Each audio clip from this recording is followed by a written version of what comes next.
Everyone, welcome back to my channel.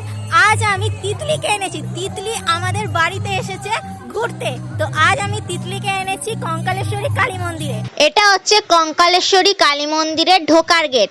আর আমরা cycle চালিয়ে ভেতরে চলে এলাম কঙ্কালেশ্বরী কালী মন্দিরে। এই বিল্ডিংটাতে 10 টাকায় মায়ের অন্নভোগের ব্যবস্থা আছে। মন্দিরে যেহেতু এসেছি তাই প্রণাম তো করতেই হবে।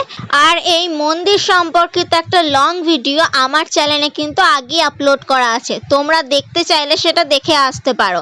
আমরা তারপরে মন্দিরের ভেতরে ঢুকে একটু মাকে দেখে নিলাম। তারপর আমরা বাইরেটা একটু ঘুরে তারপর পার্কে চলে গেলাম। পার্কে ঢোকার সময় বকও দেখতে পেলাম। পার্কের পুকুরের মধ্যে অনেক ছোট ছোট মন্দির করছে, তো এইটার কাজ শেষ হলে তোমাদেরকে আবার ভিডিও করে দেখাবো। এরপরে আমরা ডালের বড়া খেয়ে নিলাম। তারপর বাইরে বেরিয়ে আমরা স্পেশাল ফুচকা খেয়ে নিলাম। তো এইভাবেই আমাদের দিনটা